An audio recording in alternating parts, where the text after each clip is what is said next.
Всем здорово, Рибентос, и в данном ролике мы поговорим о моментах, которые не были показаны в аниме Наруто из-за цензуры. По этой причине некоторые сцены в аниме и манге отличаются, в некоторых случаях даже кардинально, потому что эти моменты слишком жестокие, а Наруто смотрят очень много детей, и пьеротикам пришлось немножко их подкорректировать в рисовке. Этот ролик создан больше для тех, кто почти не читал мангу Наруто, а таких людей на самом деле очень много. Но если вы даже перечитали всю мангу, вы могли не заметить эти моменты, о которых я вам сегодня и расскажу. А вот 5 рандомных ребят, которые нашли Мангёкю Рая Учиха в прошлом ролике. Спасибо вам, ребята, за актив. А если ты тоже хочешь попасть в следующий видосик, то в данном ролике найди символ Наруто Маки и в комментариях напиши тайм-код к этому моменту. Я Ван Кайф, и я желаю вам приятного просмотра.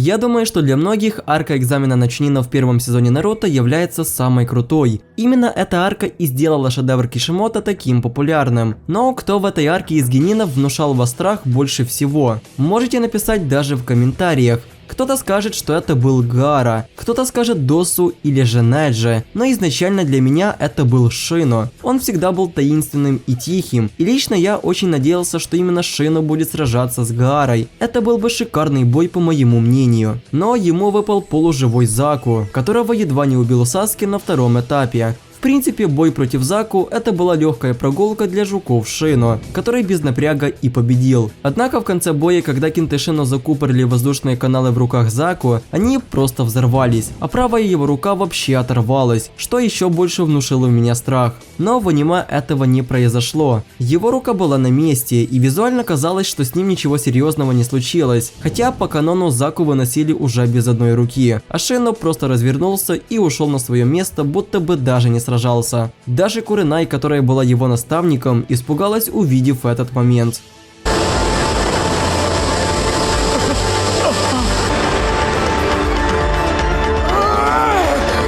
Мои руки! Что с ними?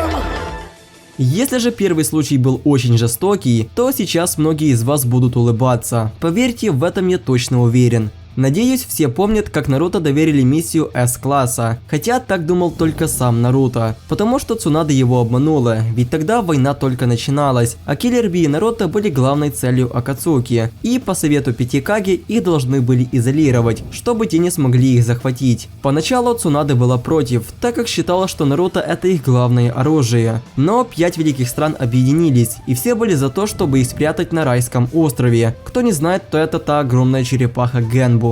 Интересно то, что на этом острове был броненосец Армудико, за которым бегали сильнейшие животные мужского пола, но никто не знал, который пол у этого броненосца, и Наруто взялся за дело. Все же это миссия С-класса, хотя у него так ничего и не вышло. Но этот остров атаковал Кабуто, и он нанес удар сразу с воздуха и с воды, то есть снизу Генбу сдерживала Манда-2, а сверху атаковал воскрешенный Дейдара, и после нескольких взрывов огромная черепаха перевернулась, а вместе с ней и броненосец, который еще и потерял сознание. И если смотреть на этот момент в аниме, то ничего особого вы не заметите. Но в манге все по-другому. Кишимото полностью нарисовал его генталии, прямыми словами писюн. И если вы мне не верите, то можете открыть 18-ю страницу 513 главы манги Наруто. Теперь опять будет очень жестокий момент, и он будет не один. Я думаю, все помнят мальчика Инари, но мало кто помнит его приемного отца Кайзу. Так вот, после того, как он спас страну волн от сильного шторма, он стал героем этой страны, но ею хотел управлять урод Гато, и тех, кто сопротивлялся, он просто убивал. Кайза, конечно же, хотел его остановить, но в отличие от других, его очень жестоко убили. Сначала его сильно избивали, что очень заметно по его руках в аниме. Они просто стали фиолетовыми, но в манге все гораздо хуже. Там не то что руки другого цвета, их просто нету. Он висел на кресте без рук, и до этого был еще сильно избит. Невероятно жуткая смерть, и все это дело рук карлика Гато. Отец!